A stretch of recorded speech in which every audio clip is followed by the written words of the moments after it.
त्या ठिकाणी येऊ नयेत म्हणून. कारण कसं आहे की ज्ञानी माणसाला अहंकार हा जास्त असतो. अज्ञानी माणूस कसा आहे, तो काय म्हणेल, आम्हाला काही समजत नाही. परमेश्वरा, मी अज्ञानी आहे. जसं ते चोखामेळ्यांनी म्हटले की नाही, आम्हा न कळे ज्ञान, न कळे विज्ञान. चोखामेळा प्रांजळपणाने देवापाशी कबूल करतात, की मला काहीही कळत नाही, पण माझी तुझ्यावर भक्ती आहे. ज्ञानी माणसाला अहंकार जास्त त्रास देतो. ज्ञानेश्वरांची एक छान ओवी आहे बघा. ज्ञानेश्वर महाराज काय म्हणतात, नवल अहंकाराची गोठी, न लगे अज्ञाना पाठी. बघा फार सुंदर सांगितलेलं आहे. नवल अहंकाराची गोठी, न लगे अज्ञानाचे पाठी. सज्ञानाचे झोंबे कंठी, नाना संकटे नाचवी. अहंकार हा अज्ञानी माणसाला त्रास देत नाही, पण ज्ञानी माणसाचं मात्र तो गचांड पकडतो. कारण ज्ञानी माणसालाच अहंकार जास्त असतो. आणि म्हणून ही प्रार्थना जी आहे की नाही, ही अव पुरस्तात. आता पुढची आणखीन एक प्रार्थना, अवोत्तरातात.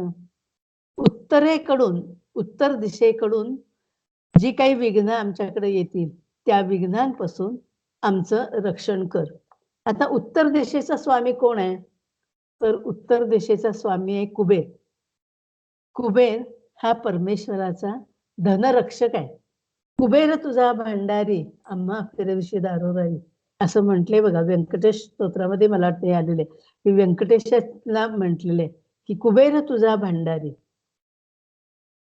तर समृद्धी, भरभराट, संपत्ती ही आमच्या जीवनामध्ये आम्हाला आवश्यक आहे.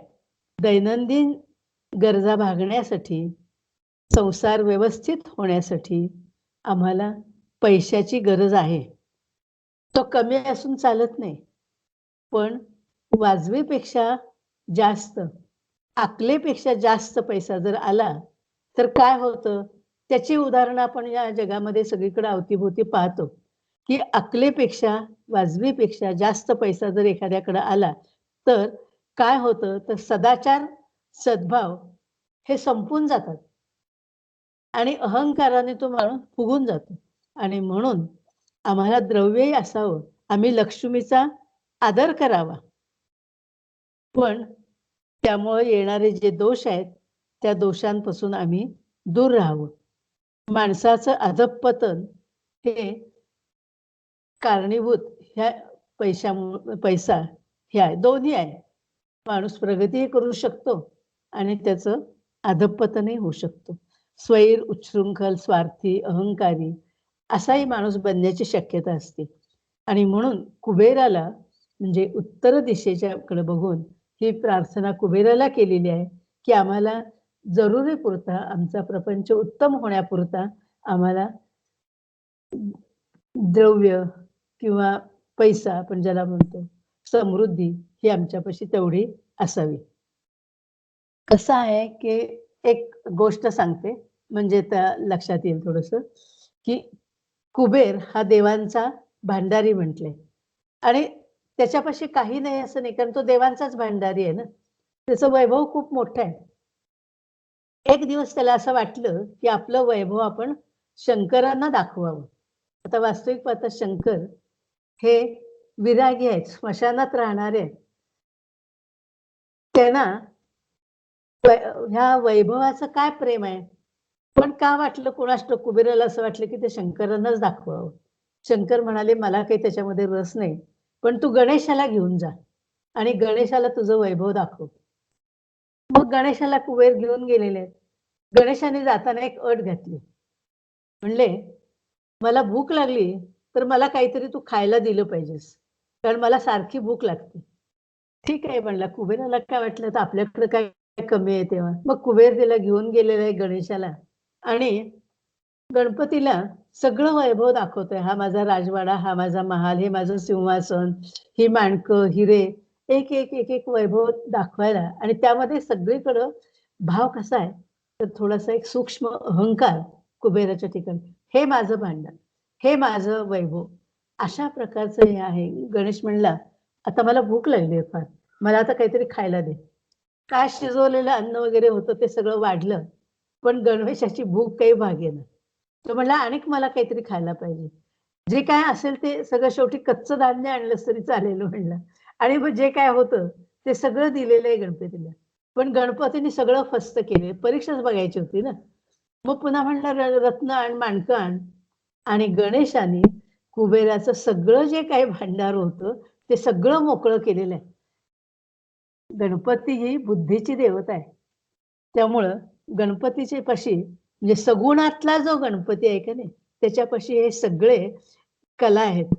त्यामुळे त्यांनी काय केलं, तर कुबेराला तर त्याची जागा दाखवून देण्यासाठी, त्याचा अहंकार कमी करण्यासाठी सगळं त्याच्यातलं वैभव जे होतं, ते सगळं वैभव गिळून टाकलं आणि मग कुबेर शंकरांच्याकडे आलेले आहेत आणि म्हणले, "मी माझं वैभव दाखवण्यासाठी म्हणून ह्याला घेऊन गेलो आणि ह्याने म्हणले, माझं सगळं वैभवच संपवून टाकलं, लुटून टाकलं."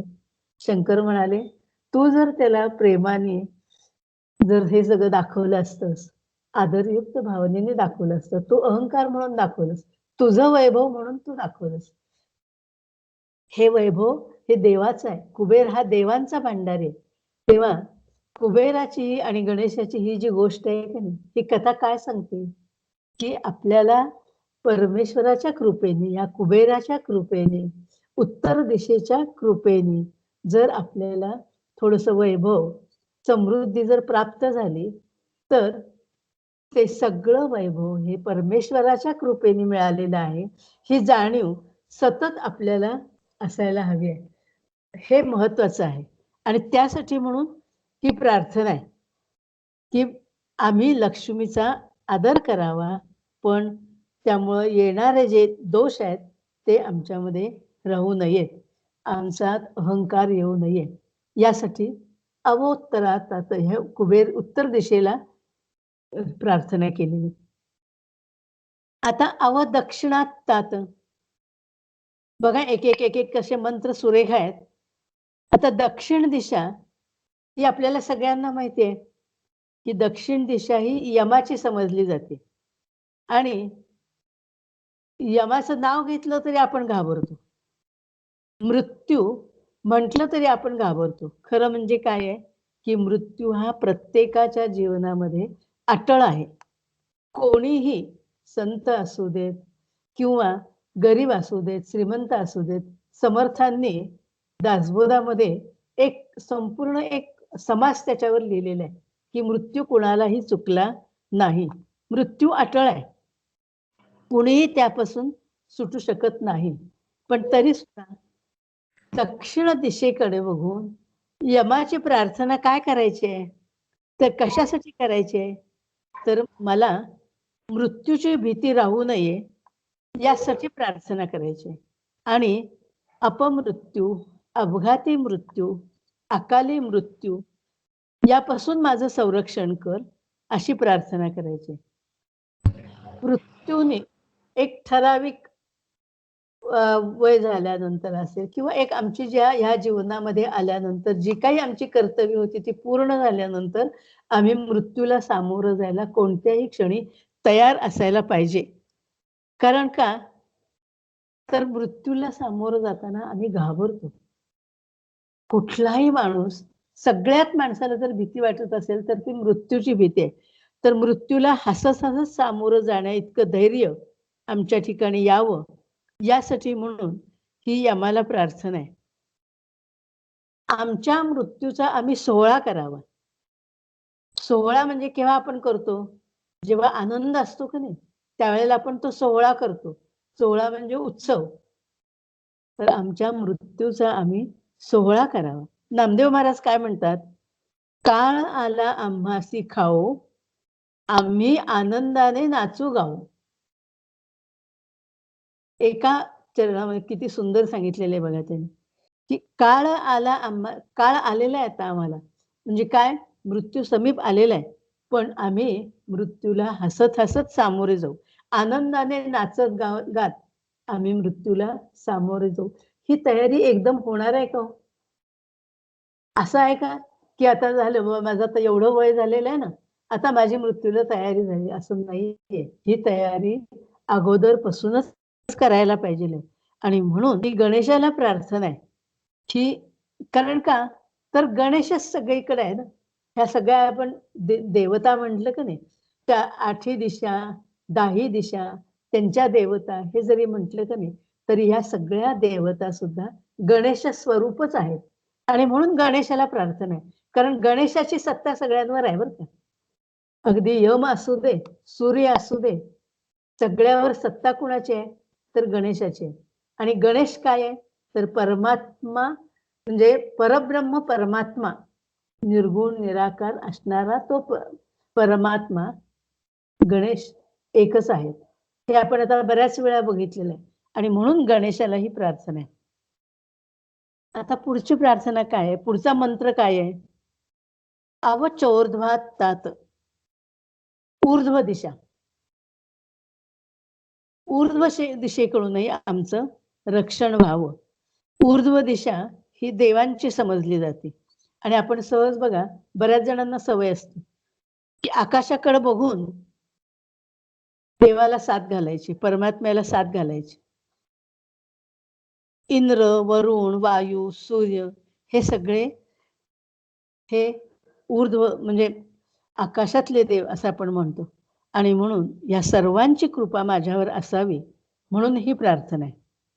आणि आता या प्रार्थनेमधनं यातला आणखीन एक मंत्र अवाधरातात. आधर म्हणजे भूमी. पृथ्वी ही क्षमाशील आहे. पृथ्वीचा जो हा गुण आहे की नाही, क्षमाशीलता, तो माझ्यामध्ये यावा. अधोगतीला नेणाऱ्या प्रवृत्ती माझ्यामध्ये निर्माण होऊ नयेत. दैनंदिन व्यवहार करताना नकळत कारण आपण ह्या जमिनीवरून चालतो, रस्त्याने चालतो, आपल्या घरातल्या जमिनीवरून चालतो, त्यावेळेला काय होत असतं, तर नकळत आमच्याकडून किडामुंगीसारखे अनेक सूक्ष्म जीव हे मारले जातात. आमच्या संरक्षणासाठी सुद्धा काही जीवांची हत्या आमच्या हातून घडते आणि म्हणून आपण कितीही नाही म्हणलं तरी थोडासा दोष हा लागणार आहे. आता एखादा लगेच म्हणेल, की डास चावायला लागलं तर मारायचं नाही का? ढेकूण चावायला लागलं तर मारायचं नाही का? अशा शंका लगेच माणसाच्या मनात येतात. तर स्वसंरक्षणासाठी त्या गोष्टी आहेत. पण सांगायचं असं आहे, की नकळत ज्या गोष्टी आमच्याकडून घडतात आणि ज्यामुळे दोष लागतो, तर ह्या दोषांपासून आमचं रक्षण कर, असं सांगितलेलं आहे. आणि आता यातला पुढचा जो मंत्र आहे, सर्वतो माम पाही पाही समंतात. म्हणजे सर्व दाही दिशांच्याकडून दृश्य आणि अदृश्य अशा विघ्नांच्या पासून आमचं रक्षण कर असं म्हटलेलं आहे. सर्व दिशांकडून माझं रक्षण कर असं म्हणताना म्हणजे गणेशाला अशी प्रार्थना करताना सहज एखादा तरुण मुलगा असेल का नाही, आमच्या रणवसारखा वगैरे, त्याला असं सहज मनात येईल, कॉलेजची मुलं असतील किंवा तरुण जी मुलं आहेत, की आता नुकतीच शिक्षण पूर्ण करून नोकरीला लागलेली आहेत, अशी काही तरुण मुलं असतील. त्यांच्या मनात काय येईल, की "अरे, काय तुमच्या प्रार्थना? तुम्ही काय सारखं परमात्म्याला यापासून माझं संरक्षण कर, त्यापासून माझं संरक्षण कर." परमेश्वराला काय तेवढंच काम आहे का हो?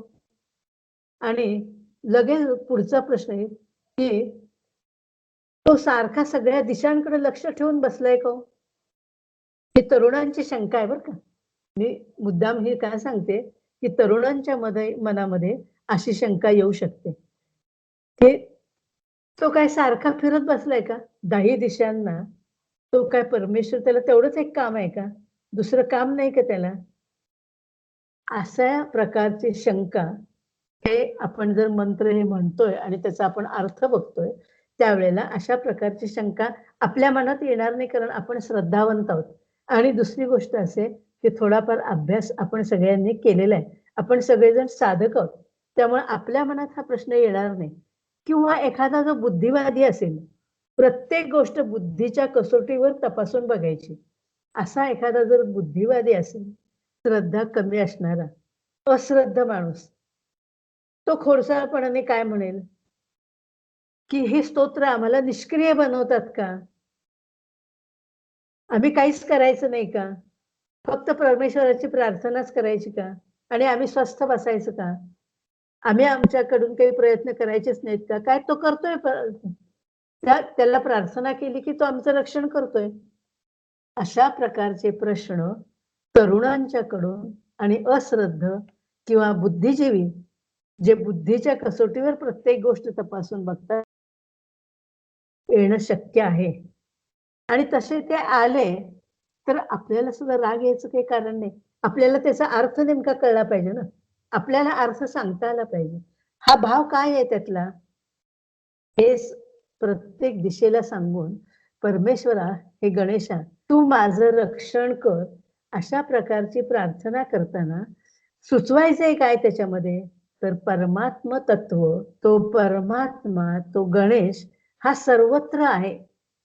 हे मी माझ्या मनावर बिंबवायचंय. पूर्व दिशेला, पश्चिम दिशेला, उत्तरेला, दक्षिणेला प्रार्थना करताना मला मनामध्ये हे नक्की करायचंय, की अरे तो परमात्मा सगळीकडे आहे. ह्या प्रार्थनेच्या निमित्ताने आमच्या मनावर आम्हाला हे बिंबवायचंय, की तो चराचरामध्ये भरलेला आहे. याची साधकाला जाण असायला पाहिजे.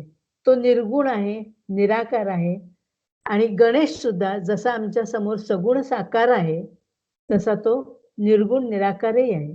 तो परमात्मा स्वरूपच आहे आणि गणेशाला आम्ही सगुण साकार स्वरूपात जरी बघितलं असलं, तरी सुद्धा त्याचं निर्गुण निराकार स्वरूप सुद्धा आम्ही जाणून घ्यायचंय. आणि माझ्या जीवनामध्ये प्रयत्न मी करायचेच आहेत. प्रयत्न हे माझेच असायला पाहिजे. प्रत्येकाने आपल्या वाट्याला आलेली कर्म ही व्यवस्थित करायचीच आहेत. पण त्यासाठी आपण जे प्रयत्न करतोय, त्या प्रयत्नाला यश मिळावं म्हणून त्या परमेश्वराची प्रार्थना आहे. आणि दुसरी गोष्ट अशी आहे, की तो परमात्मा जरी आम्ही ह्या दिशेला, त्या दिशेला वगैरे म्हटलं असलं, तरी तो सर्वत्र आहे. हे पण आम्हाला त्यातून जाणून घ्यायचंय. माझ्या प्रयत्नांना यश यावं यासाठी प्रार्थना आहे. आणि दुसरी गोष्ट आहे, की माझ्या कर्मानुसार, माझ्या प्रारब्धानुसार माझ्या वाटेला जे जीवन येईल, बघा मी काय म्हणते ते, की माझ्या वाटेला प्रत्येक वेळेला चांगलंच येईल का हो सगळं? दरवेळेला यश येईल, समृद्धी येईल, काहीच अडचण येणार नाही, असं होईल का? असं कुणाचंही जीवन नाहीये. कुठल्याही माणसाकडे जर बघितलं, तर प्रत्येकाच्या जीवनामध्ये काही ना काहीतरी अडचणी या असणारच आहेत. आणि म्हणून माझ्या कर्मानुसार, माझ्या प्रारब्धानुसार, माझ्या वाटेला जे जीवन येईल, त्याला सामोरं जाण्याची शक्ती मला गणेशानं द्यावी, अशी प्रार्थना यामध्ये गृहीत धरलेली आहे. त्यामुळं मुलांना समजून सांगायचं झालं, जे अश्रद्धा आहेत, त्यांच्या बाबतीत आपण बोलायचं नाही, त्यांना समजून सांगायलाही जायचं नाही. पण जी आपली तरुण मुलं आहेत की नाही आपल्या घरामध्ये, त्यांना जर नीट अर्थ समजून सांगितला ना, तर त्यांची श्रद्धा बसेल आणि ते श्रद्धेने म्हणतील. आणि त्यासाठी म्हणून हे म्हणजे आता ही सगळ्या ज्या प्रार्थना आहे, म्हणून सर्वतो माम पाही पाही समंतात. सर्वत्र सगळीकडून माझं रक्षण व्हावं, अशी गणेशाला प्रार्थना केलेली आहे.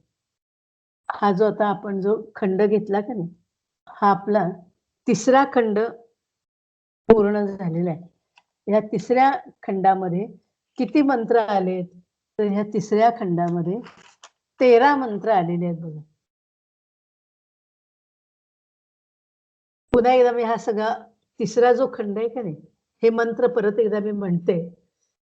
अवत्वं माम अववक्तारम अवश्रोतारम अवदातारम अवधातारम अवानुचा नमवशिष्यम अवपश्चात्तात अवपुरस्तात अवोत्तरातात अवदक्षिणात्तात अवचोर्ध्वात्तात अवाधरातात सर्वतो माम पाहि पाहि समंतात. अशा प्रकारचा हा तिसरा 13 मंत्र आहेत बघा. त्यामुळं प्रत्येक मंत्र म्हणताना हा सगळा अर्थ लक्षात घेऊन आपण जर शांतपणाने जर अथर्वशीर्ष म्हणत गेलो की नाही, तर त्याचे फायदे आपल्याला निश्चित होणार आहे. नुसतं जरी म्हटलं तरी त्याचा फायदा होतो, हे खरं आहे. पण ज्यावेळेला आपण अर्थ लक्षात घेऊन आणि एकाग्रतेने, सगळ्यात महत्त्वाची ही गोष्ट आहे, एका जागेवर बसून एकाग्रतेने समोर गणेशाची मूर्ती ठेवून, गणेशाकडं बघत, सगुण मूर्तीकडे बघत, त्याचं निर्गुण निराकार स्वरूप आठवत, आपण हे जर मंत्र म्हणले ना, तर आपल्याला त्याचा निश्चितपणाने फायदा होणार आहे. आणि फायदा म्हणजे काय होणार आहे? तर परमेश्वराची कृपा आपल्यावर राहणार आहे. ज्या अडचणी आहेत, त्या अडचणींवर मात करण्याचं सामर्थ्य, धैर्य आम्हाला प्राप्त होणार आहे. हा आपला फायदा आहे. आता आपल्याला पुढचा जो खंड आहे की नाही, चौथा खंड. त्या चौथ्या खंडाकडं वळायचंय. माझा आवाज सगळ्यांना ऐकू येतोय ना व्यवस्थित?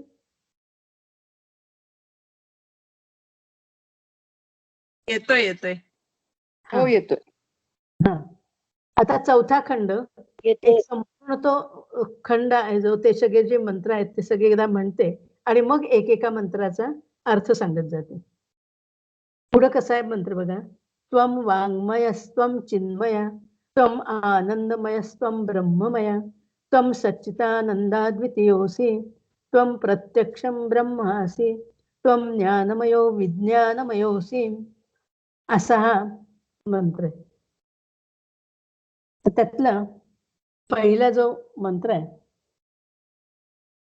त्वं वाङ्मय.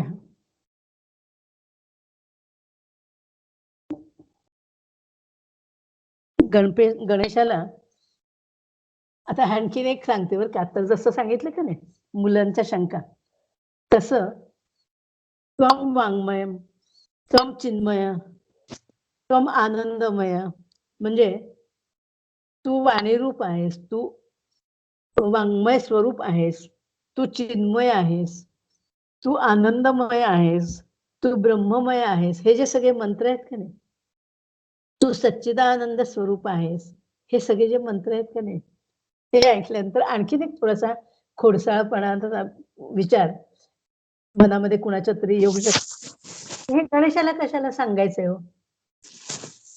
तू वाणी स्वरूप आहेस, तू चिन्मय स्वरूप आहेस. हे गणेशाला कशाला सांगायचंय? तू आनंद स्वरूप आहेस.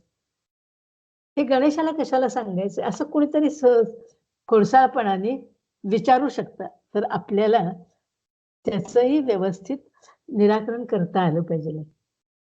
की हे गणेशाला सांगायचं नाहीये, तर हे आपल्या मनावर बिंबवायचंय. ही गणेशाची स्तुती आहे. ही देवाची स्तुती आहे. आणि असं नाहीये, की देवाची स्तुती करून आपण देवाला प्रसन्न करून घेतोय. म्हणजे मुद्दाम असा एखादा कोणीतरी अश्रद्ध म्हणेल, की हे काय तुमची पद्धत? देवाची स्तुती करायची आणि देवाकडे मागणी करायची. असा विचार करणारी माणसं आहेत. अगदी तरुणच नव्हे, तर माझ्या माहितीच्या अशा अगदी रिटायर्ड झालेल्या प्रोफेसर बाईंनी असा विचार हे केला, की काय तुझ्या स्तोत्रामध्ये अर्थ आहे? एकदा त्याची स्तुती करायची देवाची, मग ते रुद्र असू देत, श्रीसूक्त असू देत, अथर्वशीर्ष असू देत, रामरक्षा असू देत. त्याची स्तुती करायची देवाची आणि पुन्हा त्याच्याकडे मागणी करायची. फलश्रुती. मग काय ह्याच्यात अर्थ आहे? तर असं नाहीये. त्याची स्तुती करायची म्हणजे त्याचं स्वरूप काय आहे ते जाणून घेऊन ते आपल्या मनावर बिंबवायचंय. गणेशाला काय? त्याला काही सांगितलं नाही सांगितलं तरी त्याला काही फरक पडणार नाहीये. पण आपण आपल्या मनालाच ते सांगतोय, की गणेश कसा आहे? तर तो गणेश साक्षात वाणीरूप आहे. त्वं वाङ्मय. हे गणेशा, तू वाणीरूप आहेस. म्हणजे मी माझ्या मनाला सांगतेय, की तो वाणीरूप आहे. आणि वाक म्हणजे वाणी. वाणी आता हे पण मला माहिती पाहिजे ना, की मी एवढं बोलतेय किंवा एरवी सुद्धा आपण इतक्या गप्पा मारतो. खूप बोलतो आपण. म्हणजे सर्वसाधारण माणसाचा हा गुणधर्मच आहे, की खूप बोलत राहायचं. गप्पा मारणं म्हणतात ना, गप्पाष्टक. हे आपल्याला खूप प्रिय असतं. सगळ्यांनाच प्रिय असतं ते. पण आपल्या हे लक्षात येत नाही, की हे जे माझं बोलणं आहे, ही जी माझी वाणी आहे, हे परमेश्वराचं स्वरूप आहे. परमात्म्याचं ते स्वरूप आहे. माझ्या मनातले विचार प्रगट करण्याचं हे एक साधन आहे.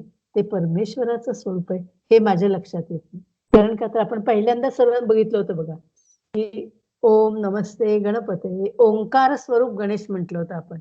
आणि ओंकार हा पहिला ध्वनी म्हणून सांगितलं होतं. सृष्टीच्या निर्मितीच्या वेळेला झालेला पहिला जो ध्वनी आहे, तो ओंकार आहे आणि ओंकारामध्ये ही वाणी आहे. आणि म्हणून त्याला गणेशाला म्हटलेलं आहे, की त्वं वाङ्मय. तू साक्षात वाणीरूप आहेस. वाक् म्हणजे वाणी.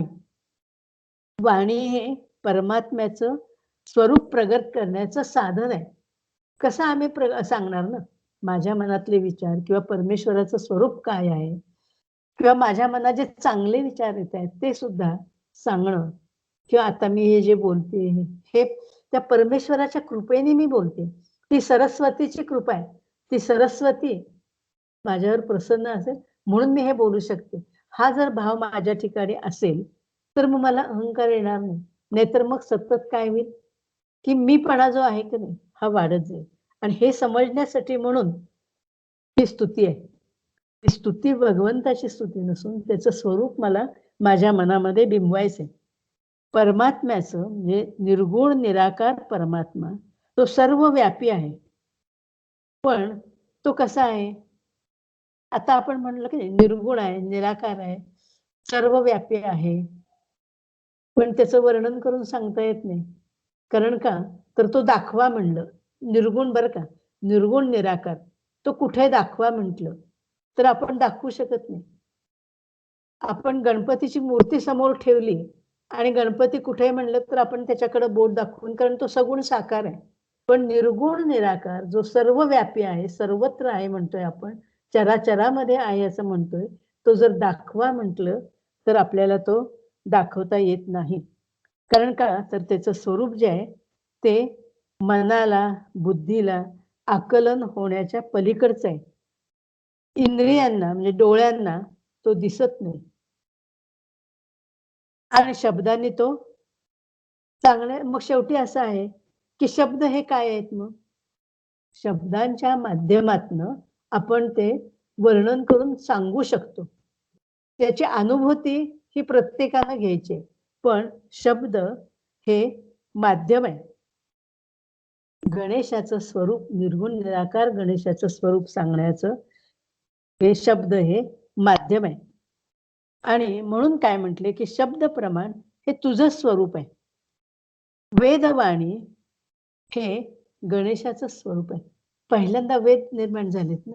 वेदांनीच हे संपूर्ण सगळं निर्माण करून ठेवलेलं आहे.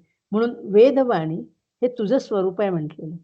आणि म्हणून गणेशाला वाङ्मय त्वं वाङ्मय असं म्हटलेलं आहे. भाषा किंवा वाणी हे ओंकारापासून निर्माण झालेली आहे. आणि ओंकार हा गणेश रूप आहे. अगदी नेहमी हे मनावर पक्क बिंबवून ठेवायचं आहे बरं का, की गणेश हा परमात्मा स्वरूपच आहे. निर्गुण निराकार परमात्मा आणि गणेश वेगळे नाहीत. त्यांच्यामध्ये द्वैत नाही. त्यांच्यामध्ये अद्वैतच आहे. हे आपण पक्क मनावर बिंबवलं ना म्हणजे मग आपल्याला हे कळत जातं. आणि म्हणून त्याला वाङ्मय स्वरूप असं म्हटलेलं आहे. आता पुढं त्वं चिन्मया, चिन्मय म्हणजे चैतन्य स्वरूप. चैतन्य स्वरूप म्हणजे ज्ञान स्वरूप. आपण सगळेजण जे कार्यरत राहतो का नाही, ते कशामुळं कार्यरत राहू शकतो? आपण बोलू शकतो, चालू शकतो, हाताने काम करू शकतो. हे सगळं जे आहे, हे कार्यरत आपण कशामुळं राहू शकतो? तर आपल्या देहामध्ये असलेल्या चैतन्यामुळं आपण कार्यरत राहू शकतो. चैतन्याशिवाय शरीर जड आहे, प्रेतवत आहे. या देहामधलं चैतन्य जर निघून गेलं, तर ते शरीर हे प्रेतवत आहे, जड आहे. आणि म्हणून ही आपल्याला सारखी जाणीव पाहिजे, की चैतन्यामुळं माझं अस्तित्व आहे. माझ्या अस्तित्वाचा बोध मला कशामुळं आहे? मी कुणीतरी आहे. हा बोध जो आहे की नाही, मला आहे की नाही बोध? मी आहे, ही जाणीव मला आहे की नाही? असं कधी झालंय का हो? मी नाही. बाकी काही मला कळणार नाही. पण एवढं मला कळतं अगदी झोपेत सुद्धा कुणी जर मोठ्यांदा हाक मारली तर लगेच मी जागी होऊन मलाच हाक मारली वाटतं बरं का. माझं नाव घेऊन हाका मारली, मलाच हाक मारली. म्हणजे काय आहे, की माझी जाणीव, माझ्या अस्तित्वाची जाणीव ही मला सतत आहे. आणि ती कशामुळे आहे? तर ती चैतन्यामुळे आहे. माझं अस्तित्व, माझं कर्तृत्व, माझे गुण हे आपण इतरांना दाखवून द्यावेत. लोकांकडून वाहवा करून घ्यावी. लोकांनी आपल्याला मोठेपणा द्यावा. लोकांनी चांगलं म्हणावं. ही प्रत्येक माणसाची सहज प्रवृत्ती आहे. प्रत्येकाची ही सहज प्रवृत्ती आहे. पण या पाठीमागं हे चैतन्य आहे. चैतन्याशिवाय हे शक्य नाही, हे आम्ही विसरतो. आमचे सतत दिवसभर जी धडपड सगळी चाललेली असते की नाही, ही धडपड आम्ही का करू शकतोय?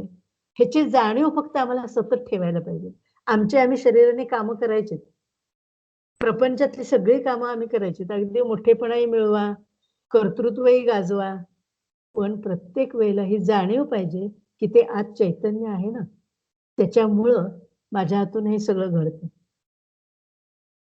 ही जाणीव जर असेल का नाही, तर मग आपल्याला अहंकार येणार नाही आणि आपण जागेवर राहू म्हणतो ना आपण, की जमिनीवर राहू. पाय जमिनीवर असणं जे म्हणतात का नाही, ते याच्यासाठी, की आपले पाय नेहमी जमिनीवर असावेत आणि म्हणून गणेशाला त्याची स्तुती करताना म्हटलेले, की त्वं चिन्मयः. तर तू चिन्मय स्वरूप आहेस आणि माझ्यामध्ये तू चिन्मय स्वरूपाने माझ्यामध्ये तू वास करतोयस. तो जो गणेश आहे, आपण आपल्या समोर जी मूर्ती ठेवलेली आहे की नाही, तो गणेश हा माझ्या अंतःकरणामध्ये पण आहे. माझ्या आतमध्ये तो आहे. ह्याची आपल्याला सतत जाणीव पाहिजे. पुढचा जो मंत्र आहे, त्वं आनंदमय. तू आनंद स्वरूप आहेस. गणेशाला असं म्हटलेलं आहे, की तू आनंद स्वरूप आहेस. आता हा जो आनंद आहे की नाही, हा आनंद कसला आहे हो? आपण जी गणेशाची स्तुती करतोय, हा साधक जो गणेशाला आनंद स्वरूप मानतोय, हा आनंद कसला आहे? हा आनंद इंद्रिय सुखाचा नाही. हा आनंद विषय सुखाचा नाही. म्हणजे काही चांगलं छान खायला मिळालं म्हणून मिळणारा आनंद, चांगले कपडे, नवीन साड्या मिळाल्या म्हणून मिळणारा आनंद, आणखीन काही छान ऐकायला मिळालं, काही छान वाचायला मिळालं म्हणून मिळणारा आनंद, हा इंद्रिय सुखांपासून मिळणारा आनंद, विषय सुखाचा हा आनंद नाहीये. मग हा आनंद कसला आहे? गणपतीला आनंदमय स्वरूप म्हटलंय ना, तर हा आनंद कसला आहे? तर तुकाराम महाराजांनी जे म्हटलंय की नाही, आनंदाचे डोही आनंद तरंग, या स्वरूपाचा तो आनंद आहे. हा आनंद कुठं बाहेर नाहीये. म्हणजे विषयांपासून मिळणारा जो आनंद आहे, तो आनंद कसा आहे? तर तो क्षणिक आहे, बदलणारा आहे, तात्पुरता आहे. आत्ता एखादी वस्तू मिळाली म्हणून मला आनंद होईल. पुन्हा काही वेळानंतर त्या वस्तूतला आनंद संपून गेला, की पुन्हा मला दुःख आहे. का? तर अगदी आपण नेहमीच आपल्याला उदाहरण मिळते, की एखादी छान साडी आणली, भारी किमतीची साडी आणली. आणली, घरी आणली, सगळ्यांना दाखवली छान. पण लगेच मैत्रीण म्हणली, "अगं, ही तुला फार महाग पडली."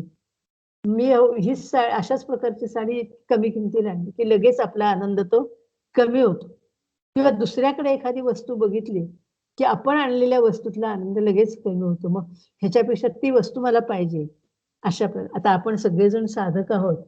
तेव्हा मला वाटतं आपण सगळेजण साधक या थोड्याशा ह्या भावनांच्या पलीकडे गेलोय, असं आपण गृहीत धरूया आणि तसं आपल्याला जायचंय पण आहे. या विषय सुखांचा जो आनंद आहे की नाही, घ्यायचा. विषय सुखाचा आनंद घ्यायचा नाही असं नाही. आपण काय लगेच पूर्ण निरीच्छ होऊ शकत नाही. पण तरी सुद्धा खरा आनंद, शाश्वत आनंद हा कुठं आहे? तर आत्मस्वरूपाची ओळख होणं, यामध्ये तो खरा आनंद आहे. मला शाश्वत सुखाचा आनंद पाहिजेल. मला माझ्या स्वरूपाची ओळख पटायला पाहिजेल. मला आत्मानंद मिळवायचा आहे. आणि हा जो आनंद आहे, आत्मानंद जो आहे, तो कधीही न संपणार आहे. आणि गणेशाला जे म्हटलेलं आहे की नाही, तर ते गणेशाची भक्ती केल्यानंतर, गणेशाचं निर्गुण निराकार स्वरूप समजून घेतल्यानंतर, तो माझ्यातच आहे याची अनुभूती आल्यानंतर जो मला आनंद मिळणार आहे, तो कसा असणार आहे? शाश्वत स्वरूपाचा असणार आहे. एक गोष्ट थोडीशी सांगते. एक साधू होते बरं का आणि ते साधू सकाळच्या वेळेला थंडीचे दिवस आहेत आणि थंडीच्या दिवसामध्ये सकाळच्या वेळेला ते थोडंसं एका दगडावर निसर्गाच्या सान्निध्यात ऊन खात बसलेले होते. सकाळची वेळ, थंडीची वेळ असल्यामुळे. मुखानं नामस्मरण चालू होतं. सूर्य नुसताच बसवलेला आहे. तो थोडासा वर यायला लागलेला आहे. त्या सूर्याकडे बघत, सूर्याची आराधना करत ते साधू महाराज तिथं बसलेले आहेत. एका दगडावर बसलेले आहेत. राजा तिकडून निघालेला आहे आणि राजाने बघितलं, की साधू महाराज आहेत. राजाला असं वाटलं, की एका दगडावर बसलेले आहेत. त्यांना आपण आपल्या घरी घेऊन जावं आणि म्हणून राजा काय म्हणतो, की "तुम्ही इथं का असं बसलेला? तुम्ही माझ्याबरोबर चला. तुम्हाला जे हवं असेल ते मी तुम्हाला देतो." तर साधू काय म्हटलं? साधूने काय सांगितलं?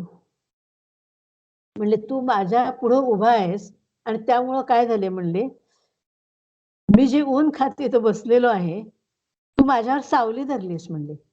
"मी सूर्याशी संवाद साधतोय. तू थोडंसं बाजूला हो, एवढंच कर" म्हटले. "बाकी काही करू नकोस माझ्यासाठी."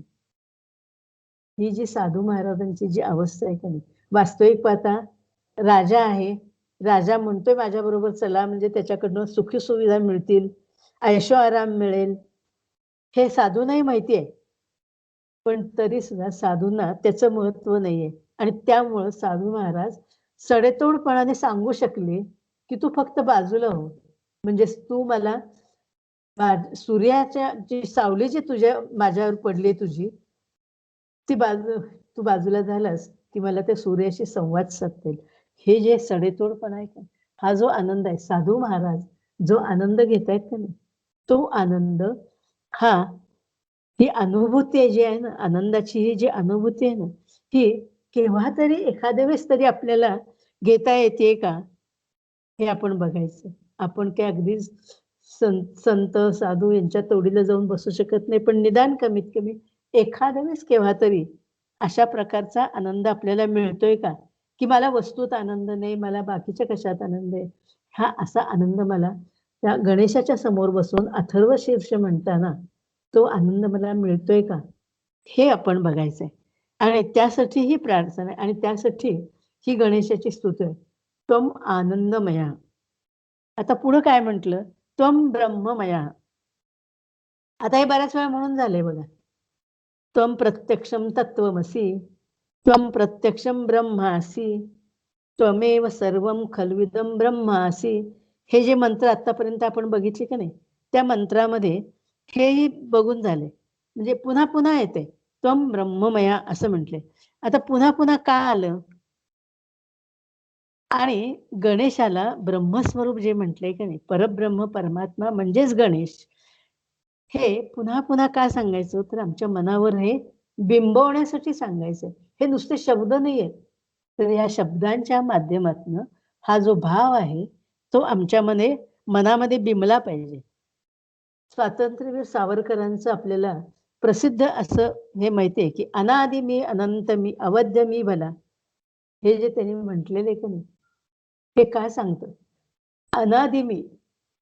सावरकरांनी स्वतःला अनादि मी का म्हटलं? तर मी परमात्मा स्वरूप आहे. माझ्यामध्ये तो परमात्मा आहे आणि म्हणून मी अनादि आहे, अनंत आहे, अवध्य आहे. काय सामर्थ्य आहे बघा तुम्ही ह्या सावरकरांच्या शब्दामध्ये केवढं मोठं सामर्थ्य आहे. म्हणून परमात्म तत्व गणेशामध्येच नेमकं आहे. हे नेमकं सावरकरांना कळलेलं होतं आणि म्हणून त्यांच्या तोंडातून हे स्फुरलेलं आहे. एवढ्या इतके त्रास सोसून अशा प्रकारचं हे काव्य त्यांच्या मुखातून येऊ शकतं. हेच केवढी मोठी आहे. म्हणून मी परमात्मा स्वरूप आहे, परब्रह्म स्वरूप आहे आणि तो परमात्मा, तो गणेश माझ्यातही चैतन्य स्वरूपाने स्थित आहे. म्हणून गणेशाला काय म्हटलंय? त्वं ब्रह्ममय. आता म्हणजे वेदांनी हा केवढा मोठा विचार केलेला आहे बघा. साधकाच्या मनामध्ये हे बिंबवण्यासाठी एक अथर्वशीर्ष एवढं स्तोत्र आपण कितीतरी वर्ष म्हणतोय, पण साधकाच्या मनामध्ये हे बिंबवण्यासाठी हा जर अर्थ त्यातल्या लक्षात घेतला का नाही, तर आपल्याला ते अत्यंत आज ना उद्या निश्चितपणाने आपल्या ठिकाणी ते रुजेल. हे जे बीज आहे ना, हे आपल्या मनामध्ये रुजवायचे. आता पुढं काय म्हटलं त्यांनी, पुढचा मंत्र जो आहे की नाही, त्वं सच्चिदानंदा द्वितीयोसी. आत्ताचा मंत्र काय होता, त्वं आनंदमया. आणि आता काय म्हटलं, त्वं सच्चिदानंदा द्वितीयोसी. म्हणजे त्याच्यातही आनंद आलाच आहे बघा. सच्चिदानंद, सत, चित आणि आनंद, 3 गोष्टी आणल्या या मंत्रामध्ये त्यांनी. आतापर्यंत मगाच्या मंत्रामध्ये फक्त आनंद सांगितलं. आताच्या मंत्रामध्ये काय म्हणलं, सत, चित आणि आनंद. हे गणेशा, तू सत स्वरूप आहेस. सत म्हणजे काय, सत म्हणजे शाश्वत, सत्य. सत्य कशात कुठलं, सत्य म्हणजे आपण खरं बोलणं, हे जे व्यवहारात वापरतो का तशा अर्थ नाही, शाश्वत सत्य. तर गणेशा, तू शाश्वत आहेस, म्हणजे सत्स्वरूप आहेस आणि चित स्वरूप आहेस. चित म्हणजे काय, ज्ञान. तू शाश्वत आहेस, सत्स्वरूप आहेस आणि तू चित स्वरूप आहेस, म्हणजे तू ज्ञानस्वरूप आहेस आणि आनंद स्वरूप आहेस. हे पुन्हा पुन्हा परत परत हे मंत्र येत आहेत बरं का. त्यामुळे आता हळूहळू तुमच्या लक्षात येईल की अर्थ समजून घेणं अवघड नाहीये. कारण का तर द्विरुक्ती आहे. ज्ञानेश्वर महाराजांचा एक अभंग आहे. त्या अभंगामध्ये त्यांनी काय म्हटले, परमेश्वराचं जे स्वरूप आहे ना, निर्गुण निराकार परमेश्वराचं स्वरूप सांगताना त्यांनी काय म्हटले, सत्य ज्ञानानंद गगनाचे प्रावरण.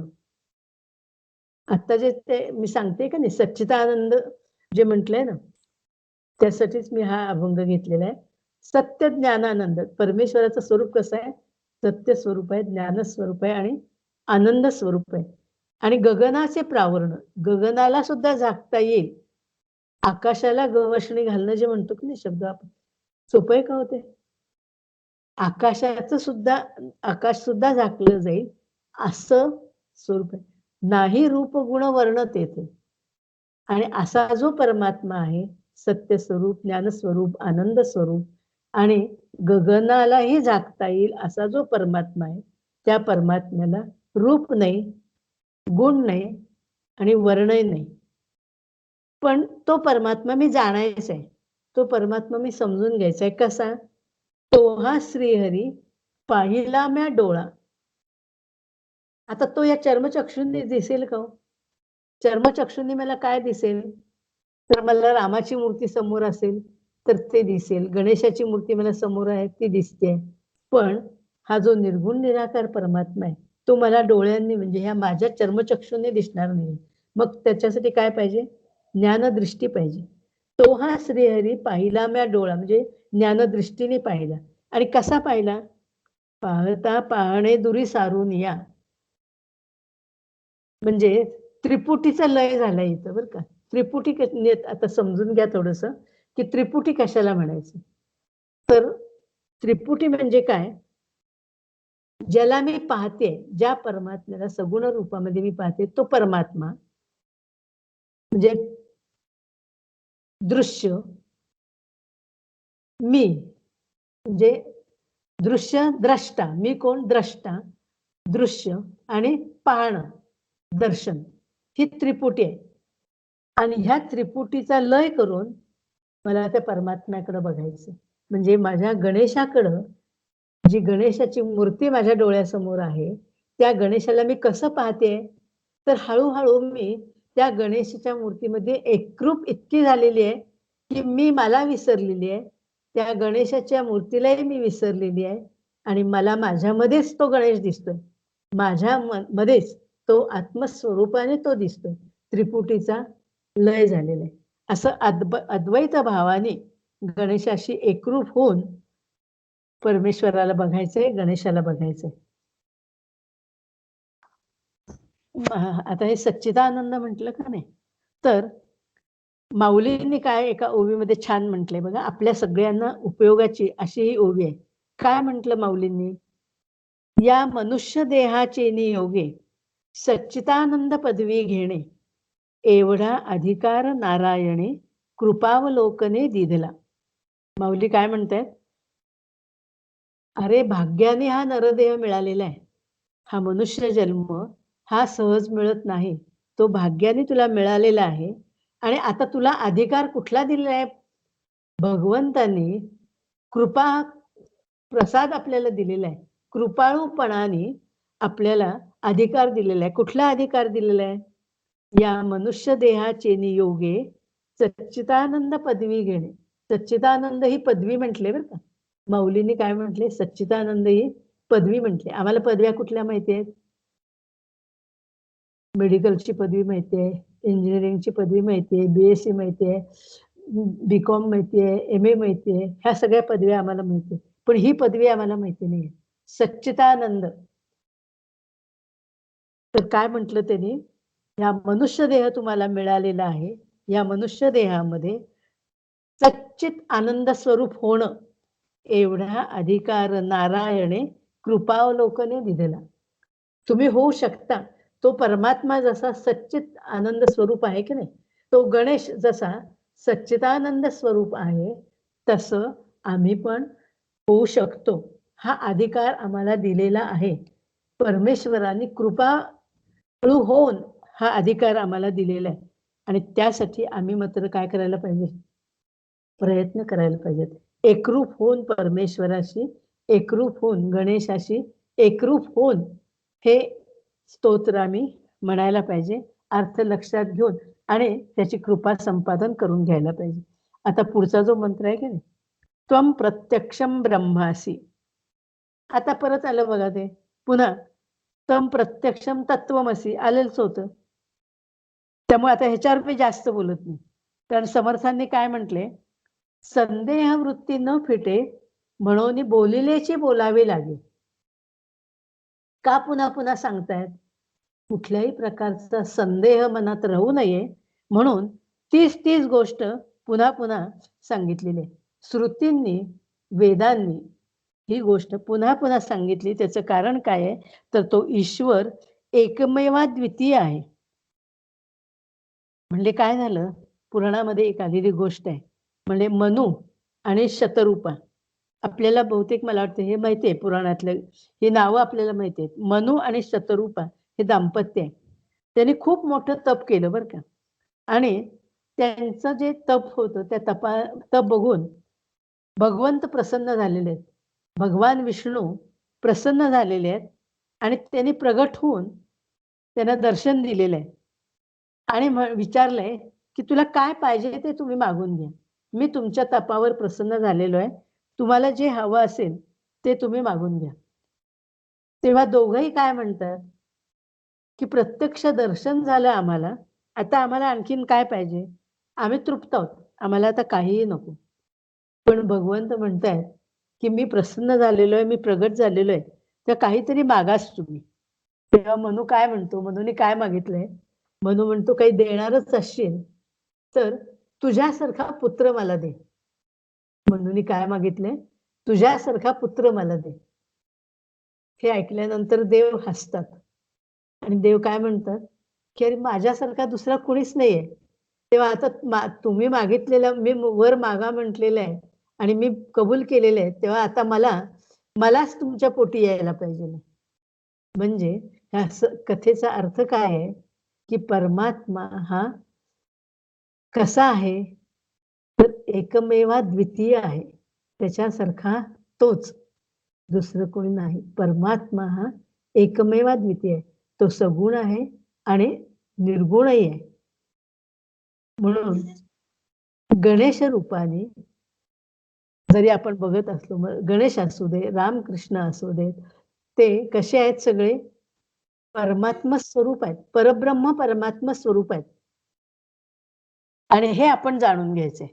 ह्या सगळ्या मंत्रांमधून आपल्याला हेच लक्षात घ्यायचंय की आम्ही रामाची भक्ती करत असू दे, कृष्णाची करत असू दे, दत्तांची करत असू दे, गणेशाची करत असू दे, ते सगळे देव त्या परमात्म्याचंच एक स्वरूप आहे, परमात्म्याचंच रूप आहेत. हे आमच्या मनावर पक्क बिंबलं पाहिजे. अद्वैत भाव पाहिजे, द्वैत टाकायचे. आता एक मंत्र ह्यातला सांगते आणि थांबूया. म्हणजे मग हा जो खंड आहे की नाही आपला, हा चौथा खंड आपला पूर्ण होईल. त्वम ज्ञानमयो विज्ञानमयोसी. तू ज्ञान आणि विज्ञान स्वरूप आहेस असं म्हटलेलं आहे. आता भगवद्गीता हा सगळेजण तुम्ही अभ्यासताय. बरेच जण भगवद्गीतेच्या शनिवारच्या सेशनमध्ये आहेत आणि जे नसतील त्यांनी सुद्धा मुद्दाम यावं. 7व्या अध्यायामध्ये भगवद्गीतेच्या ज्ञानेश्वरांनी ज्ञान कशाला म्हणायचं आणि विज्ञान कशाला म्हणायचं हे सांगितलेलं आहे. 2 ओव्यामध्ये त्यांनी सांगितलं बघा. जाणीव जेथ न रिगे, विचार मागुता पाऊली निघे, तर्कवायाने नेघे अंगी जयाच्या. जाणीवेच्या कक्षात जे येत नाही, जे विचाराने सांगता येत नाही, विचार ज्याचा करता येत नाही, म्हणजे विचाराच्या पलीकडे आहे, तर्कवायाने नेणे, तर्काने सुद्धा ते जे जाणता येत नाही. अर्जुना तया नाव ज्ञान, त्याला म्हणले काय? ज्ञान म्हणले. जे जाणीवेच्या कक्षात येत नाही, विचारांनी जे समजत नाही, तर्काने जे सिद्ध करता येत नाही, त्याला ज्ञान म्हणायचं. म्हणजे आत्मज्ञान, परमात्मज्ञान असं त्याला म्हटलेलं आहे. आणि हे प्रपंच हे विज्ञान, या व्यतिरिक्त जे जे दृश्य आपल्याला दिसतंय का नाही, ते काय आहे? तर प्रपंच ज्ञान आहे. आपल्याला जे ज्ञान आहे ते प्रपंच ज्ञान आहे. म्हणजे प्रपंचच खरा मानणं, दृश्य विश्व जे आपल्याला दिसतंय ते खरं मानणं हे अज्ञान आहे असं त्यांनी सांगितलेलं आहे. आणि म्हणून गणेश हा ज्ञानमय आहे. हे जसं खरं आहे तसं तो परमात्मा या विश्वाच्या रूपाने प्रगट झालेला आहे. तो सगुण साकार पण आमच्यासाठी आहे. सगुण रूपाने तो आमच्यासाठी प्रगट झालेला आहे. ही सर्व सृष्टी जी आम्हाला दिसते ते गणेशाचंच रूप आहे, त्या परमात्म्याचंच ते रूप आहे, हे आम्हाला सांगितलेलं आहे. म्हणजे हे विज्ञान आहे. ज्ञान, आत्मज्ञान आणि विज्ञान कोणतं? तर तो जो परमात्मा आहे, तो परमात्मा या सगळ्या सृष्टीच्या रूपानं व्यक्त झालेला आहे, हे विज्ञान आहे. तो माझ्यात आहे, तुमच्यात आहे, सर्व प्राणीमात्रांच्या मध्ये आहे, तो चराचरामध्ये भरून राहिलेला आहे. ही अनुभूती घ्यायची. हे आपण शब्दांच्या माध्यमातून जे बोलतोय की नाही, तर ह्या शब्दांची अनुभूती घेणं म्हणजे गणेशाचं ज्ञानरूप आणि विज्ञानरूप समजून घेणं. आणि म्हणून हे आपल्याला साधायचं आहे. त्वम ज्ञानमय विज्ञानमयोसी. परमेश्वराचं, गणेशाचं नेमकं स्वरूप काय आहे? तर तो ज्ञानमय आहे, म्हणजे तो निर्गुण निराकार आहे. आणि विज्ञानमय आहे म्हणजे काय? तर तो निर्गुण निराकार असलेला परमात्मा जो आम्हाला दिसत नाही, दाखवता येत नाही, तो या आम्ही विश्वामध्ये बघायचा. या विश्वाच्या रूपाने आम्हाला तो बघायचा, म्हणून तो विज्ञान म्हणतो. अशा रीतीनं हा आता इथं आपल्याला चौथा खंड पूर्ण झालेला आहे. आता आपण इथं थांबूया.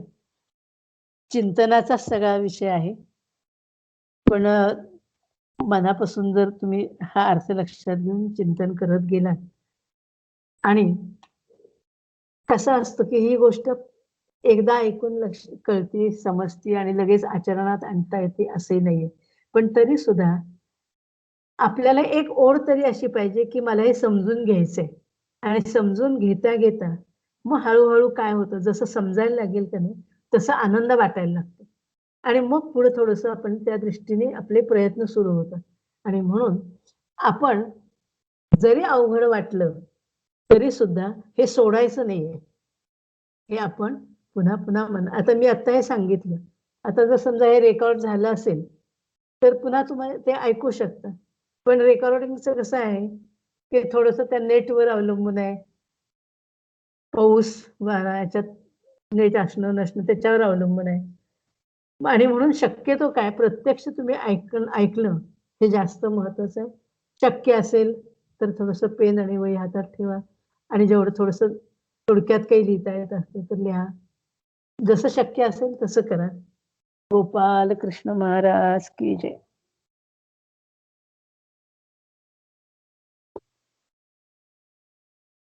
खूप छान झालं निरूपण आजचं. छान समजले आम्हाला हे मंत्र आणि ज्या शंका होत्या मुख्य म्हणजे आमच्या मनामध्ये त्या शंकांनाही आमच्या उत्तर मिळत जात आहेत. तर मी आता कुणाला काही प्रश्न विचारायचे आहेत किंवा काही चर्चा करायची आहे का?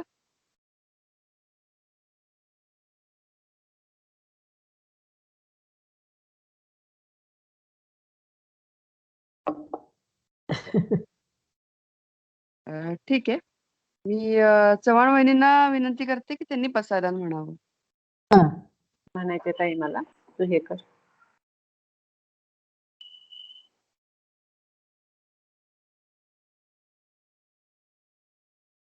चव्हाण वहिनी. हो हो.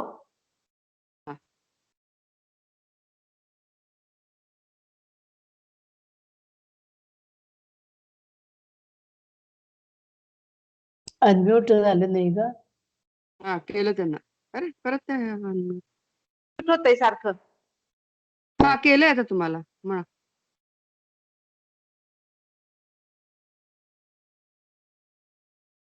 ते एखाद्या जर जास्त वेळा दाबलं गेलं ना तर मग लवकर होत नाही ते पण एकदाच हलक्या हाताने दाबायला पाहिजे. हा हॅलो. हा हा हा येतोय का येतो. आवाज? हा हा, हा येतो, म्हणू का? येतो. हा बरं, ओके म्हणा. ओके. हा हा छान झालं बरं का काकू. बर बर बर समजतंय ना? हा हा. हो हो छान समजतंय. हा.